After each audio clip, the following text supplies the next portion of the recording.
Apa yang sebenarnya terjadi dengan sepak bola Indonesia? Pemain akademi mendadak jadi sorotan. Laga pembuka super panas. Pemain naturalisasi balik ke tanah air. Transfer mengejutkan dari La Liga hingga juara asing yang dicap terlalu keras. Semua bergerak cepat. Terlalu cepat. Tapi satu hal pasti, musim baru BRI Super League akan dimulai dengan penuh ledakan cerita yang belum tentu bisa ditebak.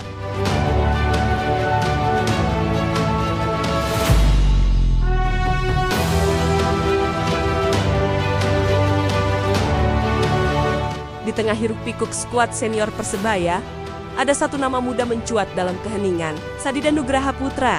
Gelandang 20 tahun jebolan Elite Pro Academy ini mencuri sorotan dalam laga uji coba di Australia. Ia bukan sekadar pelengkap, tapi jadi pusat kendali lini tengah. Berduet dengan pemain asing senior, dan yang mengejutkan, Sadida bermain seolah sudah jadi jenderal sejak lama. Eduardo Perez tak sembarangan memberi kepercayaan. 7 pemain akademi dimainkannya. Sadida jadi bintang utamanya. Statistik mendukung 2.125 menit bermain di EPAL musim lalu. Apakah ini pertanda era baru dimulai di Persebaya? Jika benar, maka Green Force bukan hanya berburu gelar, tapi ingin membangun dinasti dari rahimnya sendiri. Proyek masa depan itu kini tampak nyata.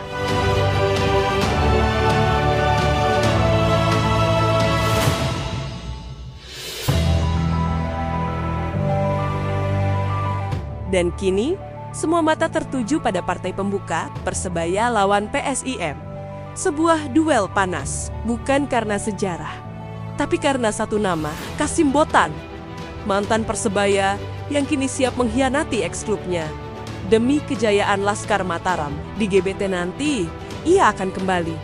Bukan sebagai sahabat, tapi sebagai lawan yang haus pembuktian, yang ingin menyalakan bara dendam masa lalu. Laga ini pun jadi sorotan komersial. Bukan hanya olahraga, PT LIB tegas.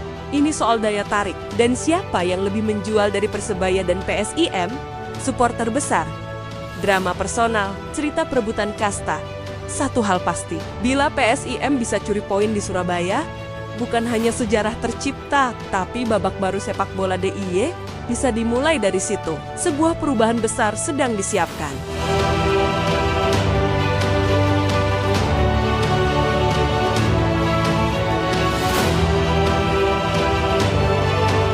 Di sisi lain, 2 pemain timnas Indonesia justru memicu kontroversi, Rafael Struijk dan Jens Raven.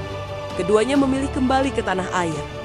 Banyak yang menyesalkan, tapi benarkah ini kemunduran?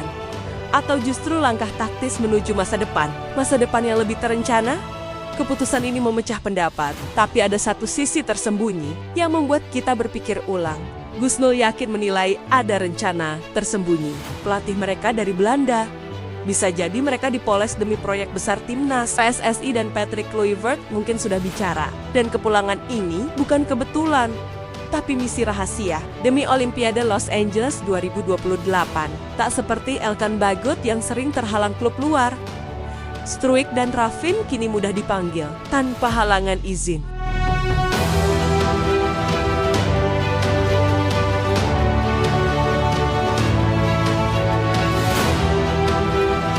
Sementara itu, Persik Kediri melakukan transfer mengejutkan.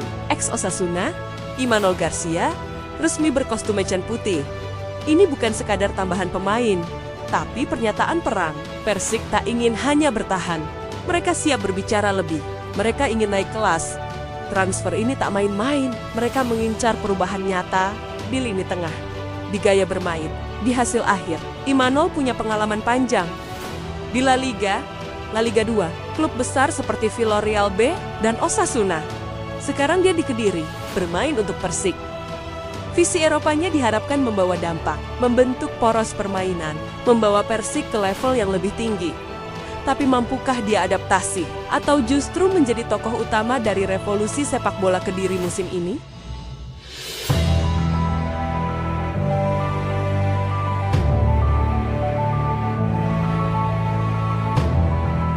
Di Bandung, Piala Presiden direbut tim tamu, Port FC dari Thailand. Mereka mengalahkan Oxford United dengan gaya bermain keras, dalam hujan deras, dalam kondisi lapangan tergenang.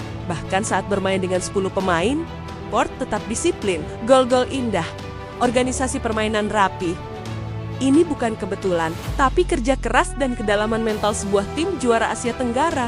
Tapi, muncul suara sumbang. Pelatih Oxford menyindir, Port terlalu keras. Alexander Gama menanggapi dengan dingin, ini sepak bola, bukan balet. Sindiran dibalas sindiran, perdebatan pun membuncah. Apakah ini kekuatan atau ancaman bagi sportivitas? Tapi satu hal pasti, turnamen ini membuka mata kita bahwa kekuatan asing tak bisa lagi dianggap enteng.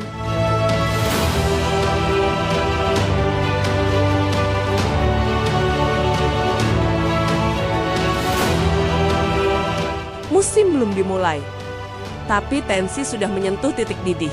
Dari Akademi Surabaya sampai bintang muda Eropa, dari PSIM lawan Persebaya, sampai sindiran keras dari pelatih Inggris, tapi ini baru awal. Pertanyaannya, siapa kejutan terbesar musim ini? Pemain muda, klub promosi, atau kekuatan asing? Tulis pendapatmu sekarang juga di kolom komentar. Kita lanjutkan di sana.